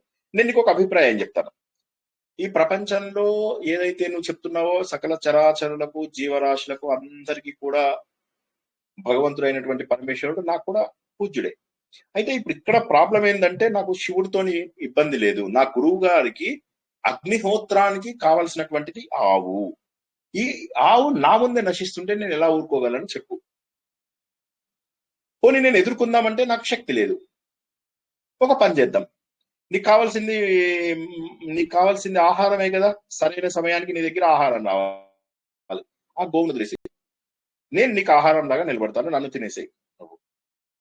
నేను గోవుని వదిలేసేయి. నేను ఈ విధంగా ఏమవుతుందంటే, ఇంక ఇది మా వశిష్ఠ మహర్షి నా గురువు గారి యొక్క ఆవు కాబట్టి ఇక దీన్ని వదిలేసేయి. దీని పిల్ల ఎదురు చూస్తూ ఉంటుంది, పాల కోసం ఎదురు చూస్తూ ఉంటుంది. కాబట్టి ఇక దాన్ని ఆపకు, దాన్ని వదిలేసేయి. ఇప్పటికే చాలా టైం అయిపోయింది, ఇంకా వదిలేసేయి. నన్ను తీసుకో, నీకు ఆహారానికి నేనేమి ఇబ్బంది కలిగించను, నీ ఆహారానికి నీ ధర్మానికి తగ్గట్టుగా నేను ఉంటాను అనగా ఆయన నవ్వుతాడనమాట. ఆ సింహం నవ్వినట్టుగా మాట్లాడి, ఏమయ్యా ఏం మాట్లాడుతున్నావు, నువ్వు చూస్తే దొరబాబులాగా ఉన్నావు, చాలా అద్భుతమైనటువంటి అందం నీది, గొప్ప పరాక్రమం, దానికి తోడు వయసు కూడా చూస్తే మరీ అంత పెద్దవాడివి కాదు, వయసు కూడా కొంగొత్తదే అని కనిపిస్తోంది. చిన్న ఫలితం కోసము ఇవన్నీ వదులుకుంటావా? చిన్న ఫలితం కోసం నిన్ను చూస్తే మూర్ఖుడులాగా కనిపిస్తున్నావు. నాకు ఏమీ ఆలోచన చేయవా? బుద్ధి అనేది యూజ్ చేయవా నువ్వు? ప్రజల మీద ప్రేమ ఉన్నట్టు నీకు అనిపిస్తుంది కదా, కరెక్టే. కానీ అంత ప్రేమగా ఉంటే నాకు గనక నువ్వు శరీరం ఇచ్చావనుకో, ఒక ఆవు బతుకుతుంది అంతే కదా, జస్ట్ ఒక ఆవు మాత్రమే బతుకుతుంది. కానీ నువ్వు బతికి ఉంటే మీ జనాలందరినీ నువ్వు బాగా ప్రేమగా చూసుకోవచ్చు కదా, నువ్వు మహారాజువి. మీ జనాలందరినీ కూడా చాలా ప్రేమగా చూసుకోవచ్చు, ఎంతో మందిని కాపాడచ్చు. సరే, గురువు గారి ధేనువు కదా, కరెక్ట్, ఆ మాట కూడా నేను ఒప్పుకుంటాను. గురువు గారి ధేనువు, మరి ఆ ధేనువుని నువ్వు పోగొట్టడం అనేది తప్పే. కాబట్టి నువ్వేం చెయ్యి, మీ గురువు గారికి నువ్వు రాజువి, నువ్వేం నీకు ఆస్తి లేకనా డబ్బు లేకనా ఏమి లేక మీ గురువు గారికి ఇచ్చేసేయి, వేల కొద్ది ధేనువులను ఇచ్చేసేయి. నువ్వు ఆయన ఏం శపించాడు, నువ్వు ఒకటికి బదులు 100 ఇస్తున్నావు, నీకు 10 రూపాయలు లాస్ట్ చేస్తే ఎవడన్నా నీకు 100 రూపాయలు ఇస్తే వద్దంటావా?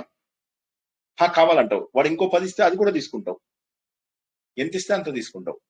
ఆశ అనేటటువంటిది ఉంది, కాబట్టి జనాలు తీసుకుంటారు అలాగా. కాబట్టి నువ్వేమనుకో, నీకేమిటి పాలు తాగి ఎన్ని దొరుకుతాయి అయ్యా, పెద్ద పెద్ద పొదుగులు ఉన్నటువంటి ఆవులు ఎన్నో దొరుకుతాయి. అటువంటి పొదుగులు ఉన్నటువంటి ఆవులు ఇచ్చేసే ఆయనకి ఇంకా సంతోషపడతాడు ఆయన. వాళ్ళకి ఏముంది, ఆశ్రమాలలో ఆవులే కావాలి వారికి. కాబట్టి ఇచ్చేసాయి. నువ్వు ఇక నా మాట విను, నువ్వు ఇక ఆలోచించకు. నువ్వు ఒక్కసారి నీ శరీరాన్ని మంచిగా కాపాడుకో. కళ్యాణం, ప్రపంచానికి కళ్యాణం ఇలాంటి వాళ్ళు కనుక సరిగా ఉంటే, నీ ఆయుష్, నీ బలము, నీ శక్తి, ఇవన్నీ నీ తెలివితేటలు, ఇవన్నీ నీ ప్రజలకు ఉపయోగించు. ఇక్కడ ఎవ్వరికీ లాస్ లేదు. నీ ప్రజలు ఆనందంగా ఉంటారు, మీ గురువు గారు ఆనందంగా ఉంటారు. ఈ ఆవును ఉపేక్షిస్తే నువ్వు నరకానికి పోతానేమో, అట్లా కూడా వద్దు. ఎందుకంటే నువ్వు స్వర్గం ఏదైతే కావాలనుకుంటున్నావో ఆ స్వర్గం భూతల స్వర్గం. ఇక్కడ నీకు ఉన్నటువంటి నీ రాజ్యము మామూలుగా పరిపాలిస్తున్నావా? నువ్వు అత్యద్భుతంగా పరిపాలిస్తున్నావు. స్వర్గ సుఖాలు ఇక్కడే అనుభవిస్తావు. నువ్వు ఎక్కడో స్వర్గంలో ఉన్న సుఖాలు కావాలన్నాక అనుకోకు, ఇక్కడే ఆల్రెడీ నీకు సుఖాలు ఉన్నాయి అని చెప్పగానే అప్పుడు ఆ సింహం ఒక్క సెకండ్ ఆగుతుంది. ఆగగానే ఏమవుతుందంటే, ఇక్కడ కాళిదాస్ చేసిన పోలిక మనకు బాగుంటుంది. ఇవన్నీ కూడా రీసౌండ్ వస్తూ ఉంటాయి అన్నమాట. రీసౌండ్ వస్తుంటే ఇట్లా చూస్తాడు. చూస్తే ఆ హిమవంతుడు కూడా మళ్ళీ చెప్తున్నట్టుగా అనిపిస్తుంది నాకు. ఇది ఉపదేశం ఇచ్చాడు. ఒకటేమో సింహము, మరొకటేమో హిమవంతుడు కూడా ఉపదేశం ఇస్తున్నాడా. మళ్ళీ సింహం చెప్పిన మాటలన్నీ కూడా హిమవంతుడికి తగిలి మళ్ళీ ఇకో వినిపిస్తూ ఉంటుంది అనమాట. ఇకోనేమంటారు, రీసౌండ్, ప్రతిధ్వని. ప్రతిధ్వని వస్తూ ఉంటుంది. ఆ ప్రతిధ్వని వింటూ ఉంటే ఇద్దరు చెప్పినట్టుగా ఉంటుంది అనమాట. హిమవంతుడు కూడా చెప్పాడా నీకు, ఆయన కూడా నాకు ఉపదేశం చేశాడా అని చెప్పేసి ఆలోచిస్తాడు. ఆలోచిస్తే ఇట్లా ఆవు వైపు చూస్తే ఆవు ఇలా భయమైనటువంటి కళ్ళతో ఇలా బేలగా ఈయన వైపు చూస్తూ ఉంటుంది అనమాట. చూస్తూ ఉంటే దానిపైన కనికరం చూపిస్తూ అంటాడనమాట, మృగరాజా, నువ్వు చెప్పింది చాలా కరెక్ట్, కానీ నాశనం నుంచి రక్షించేవాడు, ఆర్త రక్షకుడు ఎవరైతే ఉంటారో అతడు రాజు. నీకు ఇది కొత్తగా ఉందా? క్షత్రియుడు అనేటటువంటిది ఏమిటి? శతం నుంచి నాశనం చేసేవాడు. శతం నుంచి అంటే నాశనం నుంచి రక్షించేవాడు, వాడే క్షత్రియుడు. శతం నుంచి రక్షించేవాడు క్షత్రియుడు. నా పేరుని నాశనం చేసుకోమంటావా? నా వంశం నాశనం చేసుకోమంటావా? నా కీర్తినంతా మలినం చేసుకోమంటావా? నా ప్రాణాన్నంతా మలినం చేసుకోమంటావా? నా విధులన్నిటినీ మలినం చేసుకోమంటావా?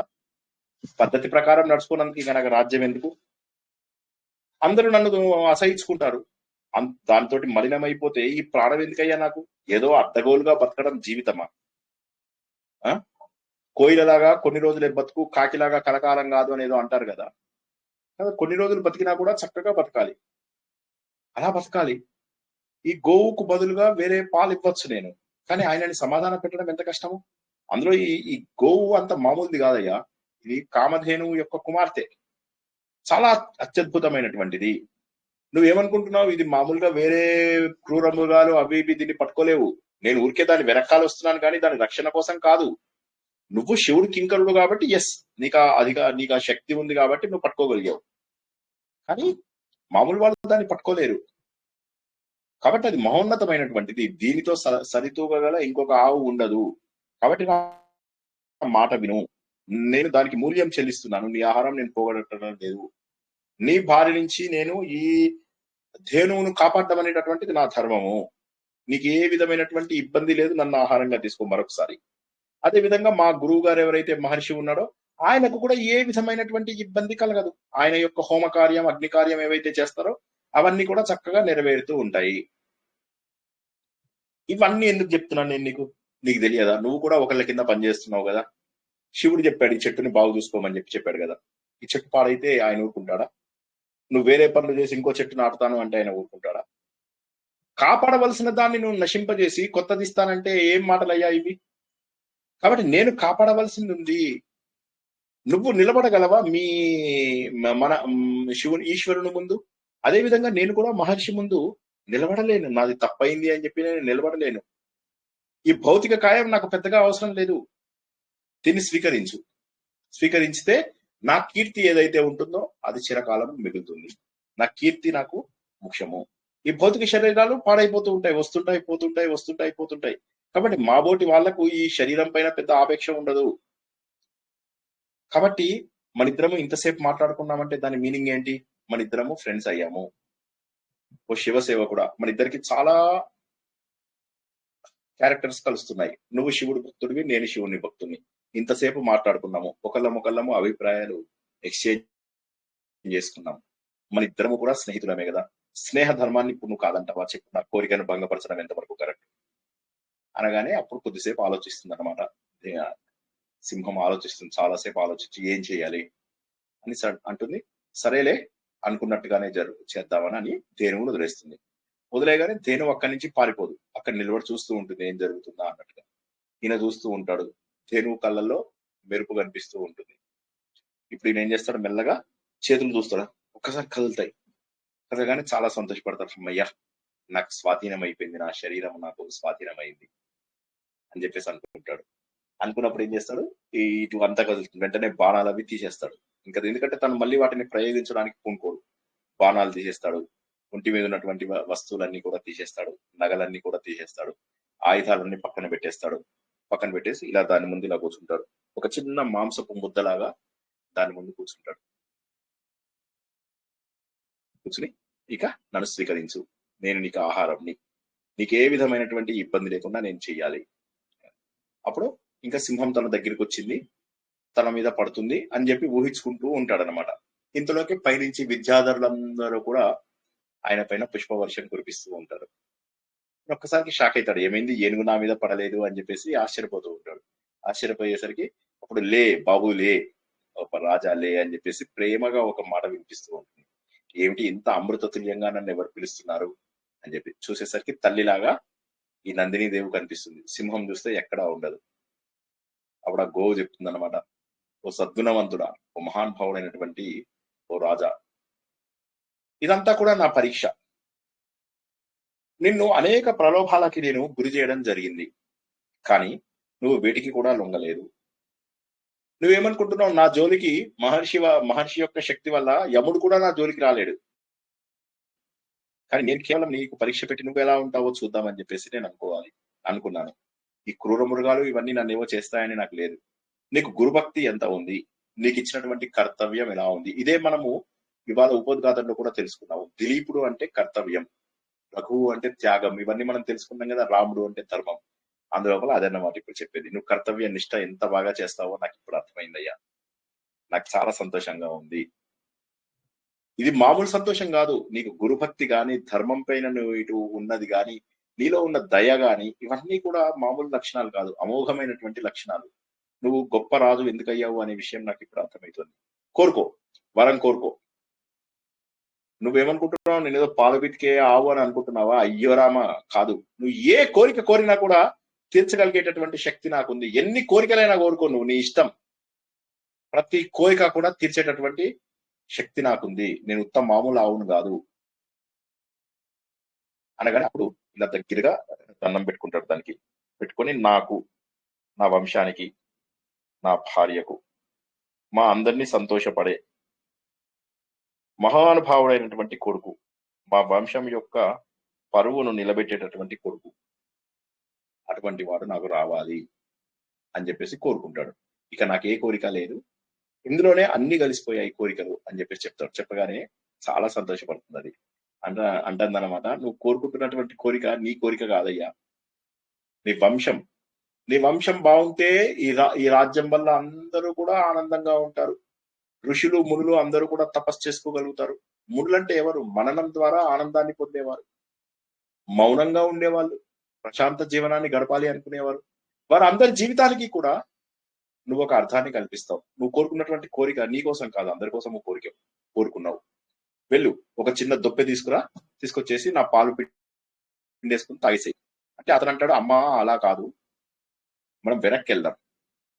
వెనక్కి వెళ్ళిన తర్వాత దూడ తాగిన తర్వాత హోమం లోపల ఎంతైతే పాలు ప్రతిరోజు మేము హోమం కోసము యజ్ఞయాగాలన్నమాట, వాటి కోసం తీయాల్సినటువంటి పాలు తీసేసిన తర్వాత మిగిలిన పాలు మాత్రమే, అందులోపల 6వ భాగం మాత్రమే గురువు యొక్క పర్మిషన్ తీసుకుని తాగాలి. నేను ఇంకా సంతోషపడుతుంది. ఎంత మృదువుగా మాట్లాడుతున్నాడు, ఎంత పద్ధతి.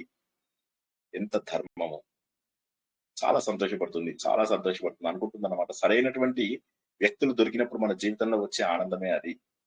చక్కగా బయలుదేరి ఆనందంగా ఏ అలసట లేకుండా వితౌట్ ఎనీ ఇదనమాట, టైరింగ్ ఇది అసలు ఏమీ లేకుండా చాలా సంతోషంగా వస్తారనమాట. వచ్చి రాగానే అప్పుడు మొత్తం అన్ని కూడా తన గురువు గారికి జరిగిందంతా కూడా తెలియజేస్తాడు, భార్యకు కూడా తెలియజేస్తాడు. ఈయన ముఖం చూడగానే అర్థమవుతుంది భార్యకు కూడా ఈయన ఏదో సంతోషకరమైనటువంటి వార్తను తీసుకొచ్చాడు అని చెప్పేసి. అప్పుడు ఇక హోమానికి కావాల్సినది, దూడకు కావాల్సినది అందరికీ కూడా ఎంతైతే తను మామూలుగా చెప్పాలో, మామూలుగా ఇందాక చెప్పాడో అంత క్షీరము అయిపోయిన తర్వాత చివరికి నందిని క్షీరాన్ని, తన కీర్తినే ఈయన తాగేస్తున్నాడా అంటే, నందిని క్షీరం తాగుతున్నాడు అంటే తన కీర్తి ప్రతిష్టలను ఇనుమడింపజేస్తున్నాడా అనేటట్లుగా ఎంతో ఆశగా, ఎంతో ఆనందంగా ఆ పాలను స్వీకరిస్తాడనమాట. ఇంకా మళ్ళీ పొద్దున్న అవుతుంది, పొద్దున కాగానే చక్కగా మళ్ళీ గోసేవ ఇవన్నీ కూడా జరుగుతాయి.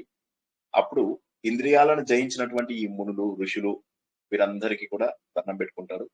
వారందరూ కూడా ఈయన ప్రయాణానికి చక్కటి ఏర్పాట్లని చేస్తాడు. అక్కడ ఉన్నటువంటి హవిస్సు, అగ్నిదేవుణ్ణి, అరుంధతి మాతని, వశిష్ఠుని, దూడను, నందిని దేవుని అందరికీ కూడా ప్రదక్షిణాలు చేసి అందరూ ఇచ్చినటువంటి ఆశీర్వాదాలు తీసుకొని చక్కటి రథం తయారవగానే ఆ రథం మంచి శబ్దం వినిపిస్తూ ఉంటే చెవులకు, ధర్మపత్నితో కూడి ఎంతో ఆనందంగా ఎటువంటి ఒడిదొడుకులు లేకుండా ఆ ఆనందమైనటువంటి జర్నీని చేసుకుంటూ రాజ్యానికి ప్రయాణం చేస్తాడు. చాలా రోజుల పాటు రాజ్యానికి దూరంగా ఉన్నాడు. శరీరం అంతా కూడా క్షీణించిందేమో అని అనుకుంటారు. క్షీణించింది, కానీ ఎలా ఉందిట అంటే విధియనాటి చంద్రుడు లాగా ఉందిట. విధియనాటి చంద్రుడు అన్నాడు కానీ పాఠ్యమినాటి చంద్రుడు అల్లే సరిగా కనిపించదు కదా పాఠ్యమినాటి చంద్రుడు. సో మరీ పర్సనాలిటీ ఏమి చిన్నగా కాలేదు, విధియనాటి చంద్రుడు లాగా ఉన్నాడు.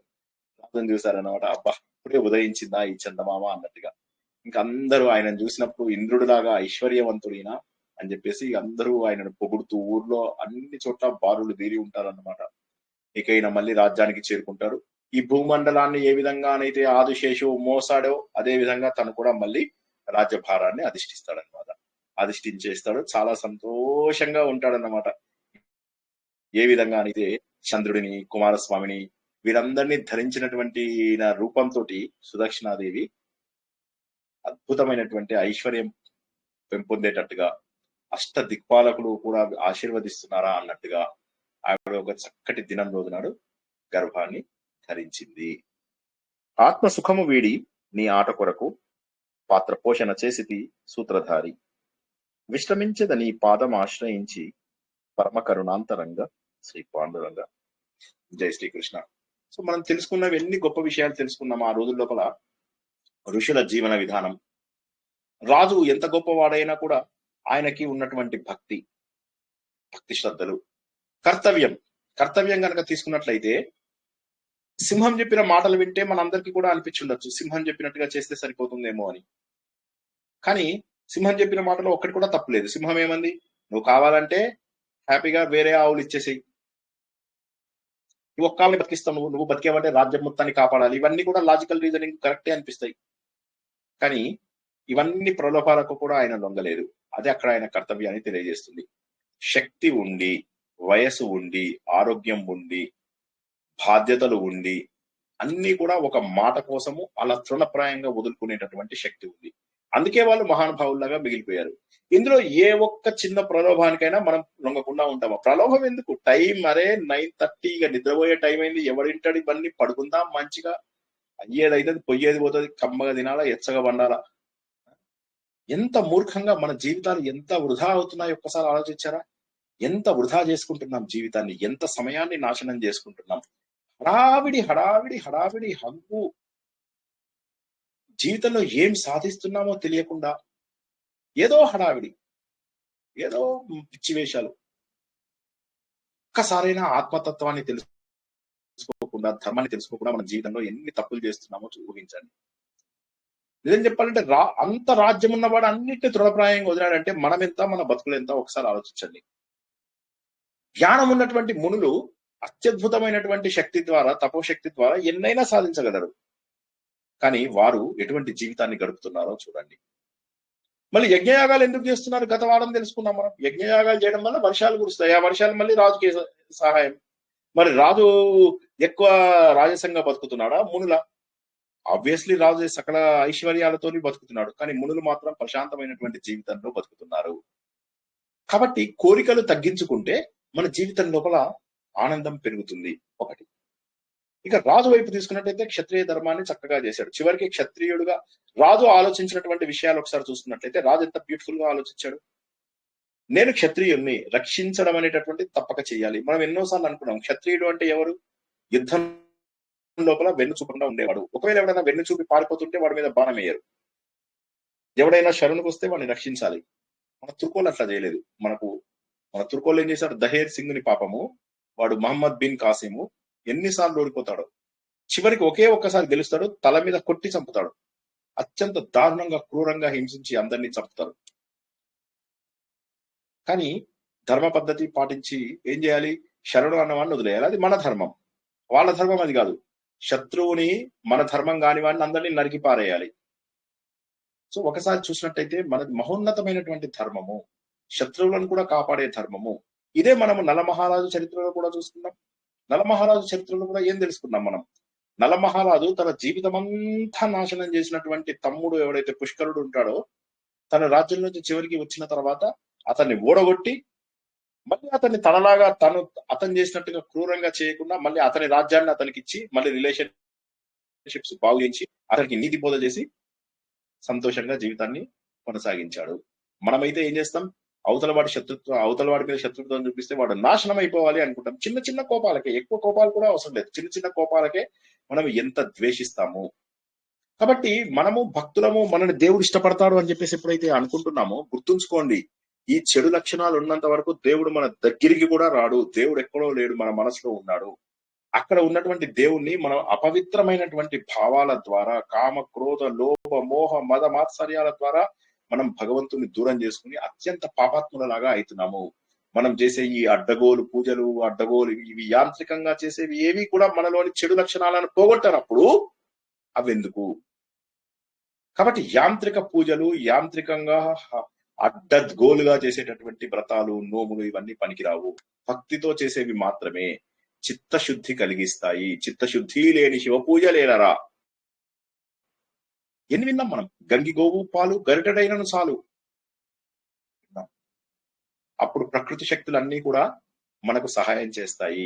ఎంత అద్భుతమైనటువంటి ప్రకృతి. రాజు వెళ్తుంటే ఊర్లో అన్ని చోట్ల నుంచి బంగ్లాల మీద నిలబడి అందరూ పువ్వులు చల్లుతూ ఉంటారు, కానీ రాజు సింపుల్ గా వెళ్ళాడు ఈసారి. అందుకని చెప్పి ఏం చేశాయిట? ఆ చెట్లు చేమలు ఏవైతే పెరిగాయో, ఏపుగా పెరిగినటువంటి చెట్లు చేమలు ఆయన పైన పుష్పవర్షాన్ని కురిపించాయిట. రాజు వెళ్తుంటే రాజు వస్తున్నాడు కోలాహలం ఉండాలి, కానీ కోలాహలం లేదు. పక్షులన్నీ కిలకిలా రావాల్సి వస్తున్నాయిట. చక్కటి మలయ మారుతము, పర్వతాల నుంచి వస్తున్నటువంటి గాలి, అది ఎలా ఉంది అంటే కిలకిలా రావాలే, వస్తున్నాడు మన రాజు వస్తున్నాడు, చూసుకోండి రాజు వస్తున్నాడు అంటున్నట్టుగా ఉన్నాయిట. చక్కటి గీతాలు, డాన్సులు అందరూ చేస్తూ ఉంటారు, అవన్నీ జరగడం లేదు. అక్కడ మురళీ గానం వినిపిస్తుందిట. ఆ గాలి ఏదైతే ఉంటుందో వెదురు బొంగుల్లోంచి వస్తూ పాటలు పాడుతుందా అన్నట్టుగా ఉన్నాయిట. ఎటువంటి మహోన్నతమైనటువంటి వివరాలు ఒకసారి ఆలోచించండి. ఎలా ఉంది? ఆకాశం ఎంత అందంగా ఉంది. రాజును చూసి వాళ్ళందరూ అనుకుంటున్నట, ఇది ఎలా ఉంది తెలుసా? అత్రి యొక్క కుమారుడైనటువంటి చందమామ లాగా ఉన్నాడు ఆ జ్యోతి. అత్రి యొక్క హృదయంలో ఉన్నటువంటి జ్యోతి ఎవరు? చంద్రుడు. అత్రి అనసూయకు పుట్టినటువంటి చంద్రుడిలాగా ఉన్నాడా? లేకపోతే అగ్నిని విసర్జించినటువంటి గంగాదేవి లాగా ఉందా? ఈశ్వర తేజాన్ని గంగాదేవి వదిలేస్తుంది, అందులోంచి కుమారస్వామి అలా ఉన్నాడా మన రాజు? చూడండి, అసలు ఆ పోలికలు చూడండి, ఎంత అద్భుతంగా పోల్చారో, రాజులను ఎంత గొప్పగా చూపించారో. ఇటువంటి మహోన్నతమైన విషయాలను మనకు రఘువంశము అత్యంత వివరాలతో చెప్పింది. మనకు వాల్మీకి రామాయణం ఉన్నప్పటికీ కూడాను, తర్వాత అనేక పురాణాలలో ఈ విషయాలు ఉన్నప్పటికీ కూడాను, కవులు కొంత స్వతంత్రాన్ని తీసుకుని అదే కథలను మరింత భక్తి భావంతో మనకు అందించడానికి చేశారు. దీంట్లోంచి చరిత్ర కూడా కొంత భాగం మనకు తెలుస్తుంది, ఆధ్యాత్మికత పెరుగుతుంది. వీటన్నిటికీ తోడు రసహృదయులకు ఆనందం కూడా కలిగింపజేస్తుంది. జై శ్రీకృష్ణ. ఈరోజు 2వ భాగం పూర్తి చేసుకున్నాము. వచ్చే వారము మళ్ళీ 3వ భాగం. రేపు రాత్రికి మళ్ళీ మనకు నిర్వాణ దశకము 8వ శ్లోకం సగం చెప్పుకున్నాం కదా, అది పూర్తి చేసుకుంటాం. 9వ శ్లోకం ప్రారంభించుకుంటాం. జై శ్రీకృష్ణ. ఏమైనా ప్రశ్నలు ఉన్నాయా? ఫీడ్బ్యాక్, ప్రశ్నలు విన్నారా, పడినారా? జై శ్రీకృష్ణ అండి. జై శ్రీకృష్ణ.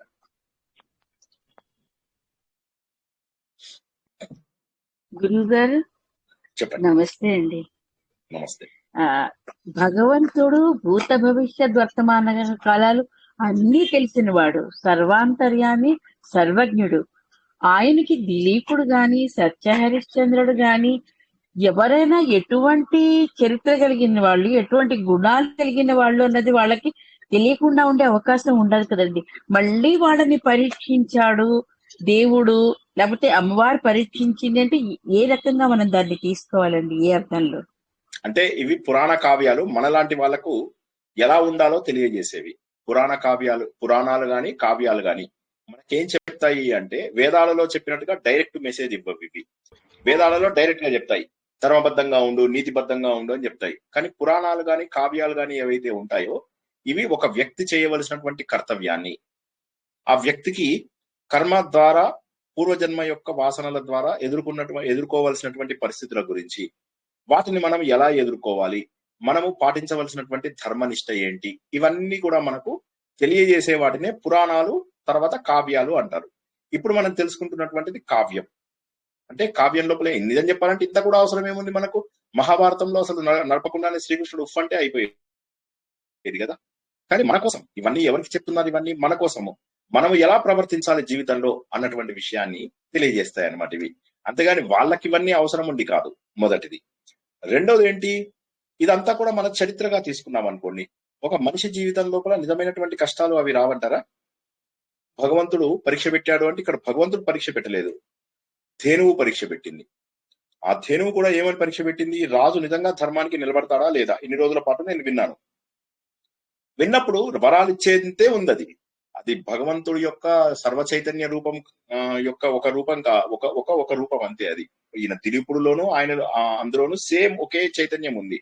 కానీ ఆ ధేనువు వరమిచ్చేటటువంటి శక్తిని కలిగి ఉంది.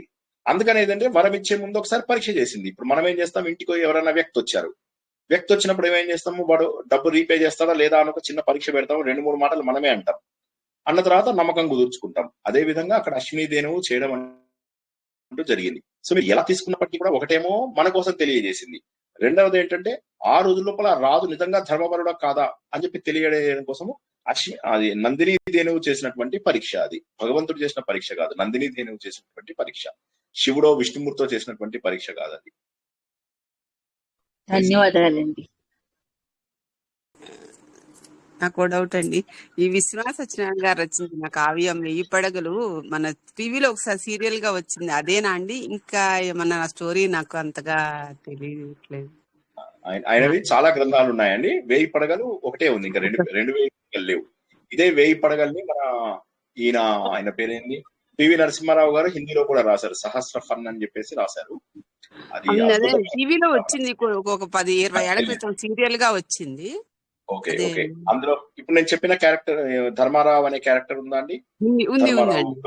అయితే అదే అయి ఉండాలి. ఓకే, నేను చూడలేదు అది, నేను చూడలేదు ఆ సీరియల్ నేను చూడలేదు. నేను నవల చదివాను విశ్వనాథ సత్యనారాయణ. ఇప్పుడు కూడా అప్పుడప్పుడు వస్తుందండి సప్తగిరి ఛానల్లో. Okay okay, wonderful. ఉదయం 10 గంటలకు వస్తుంది సార్ అప్పుడప్పుడు. Okay okay, wonderful. అంటే టీవీలో చూడండి కానీ కాస్త చదవడం కూడా, కొద్దిగా చదవడము, వినడము, చూడడం అన్ని మంచివే. తెలుగు ఒక్క ముక్క కూడా అర్థం కాదు సార్. విశ్వనాథ సత్యనారాయణ గారు తెలుగు చదవటం కూడా చాలా కష్టం సార్. లేదండి, సులభంగా అంత కష్టం. ఆయన అన్ని రకాల నవలలు రాశారు. అంటే నుడికారం కొంచెం అంటే ఇప్పుడున్న మా బుక్కిష్ లాంగ్వేజ్ లాగా కాకుండా కొంచెం టఫ్ గానే ఉంటుంది సార్. అది మా జనరేషన్ వాళ్ళకి అది బాగానే ఉంటుంది. నా వయసు ఇప్పుడు 55. మా జనరేషన్ పెద్దదాలైతే మీకు తప్పక చదవడానికి అలవాటు కావాలమ్మా. ఇప్పుడు కొత్తగా జనరేషన్ వాళ్ళు ఇంగ్లీష్ మీడియం చదువులు కాబట్టి అర్థం చేసుకోవడం కష్టం. కానీ మా జనరేషన్ వాళ్ళకి చదవడం సులభమే, అది కష్టమేమి మీ కాదు. జనరేషన్ కన్నా ముందు వాళ్ళకి కూడా బాగానే ఉంటుందండి. నేను చదివాను, 2 పుస్తకాలు చదివాను, 2 భాగాలు ఆయనది. బాగుంటుంది. గ్రాంధిక భాష అండి. గ్రాంధిక భాష, గ్రాంధిక భాష, అందులో ఎన్ని భావాలు. ఒక చాలా ఆయన బాగుందండి. ఆయన సోషల్ నవల్స్ కూడా ఎన్ని రాశారు ఆయన. ఇప్పుడు ఇది ఒకటి అవును. ఏంది, హాహాహు అని ఒకటి రాశారు. అందులో కూడా ఒక గంధర్వుడు మిస్ అయిపోయి మన భూలోకానికి వస్తాడనమాట. ఆయన చరిత్ర ఏంటి అనేది రాశారు. తర్వాత పురాణ వైర గ్రంథమాల అని చెప్పేసి మన చరిత్ర మొత్తము 5,000కు కుదించేసేసారు. కానీ ఆయన ఏమంటాడంటే కాదు, కనీసం 12,000 సంవత్సరాల కింద జరిగింది అని ఒక్కొక్క 1000 సంవత్సరాలకు ఒక్కొక్క చరిత్రను, ఒక్కొక్క పుస్తకాన్ని రాశాడు అన్నమాట. రాసి 12 పుస్తకాలు రాసి దాన్ని పురాణ వైర గ్రంథమాల అంటారు. 12,000 సంవత్సరాలకు 12 పుస్తకాలు, కొంత కల్పిత స్టోరీలతో అప్పుడున్నటువంటి కొన్ని పేర్లను ఉపయోగించుకుంటూ. అంటే ఇప్పుడు మనకు జరాసంధుడు కుమారుడు సహదేవుడు ఉంటాడు కదా, అతడి నుంచి కొనసాగిస్తూ వంశాన్ని అలా చేసుకుంటూ వచ్చి 12 గ్రంథాలు రాశారు. అవి కూడా తప్పక అందరూ చదవాల్సినటువంటి పుస్తకాలు. సో బాగున్నాయి. జై శ్రీకృష్ణ. సాహిత్యం పైన ఇంట్రెస్ట్ ఉన్న వాళ్ళకి ఇవన్నీ నచ్చుతాయి.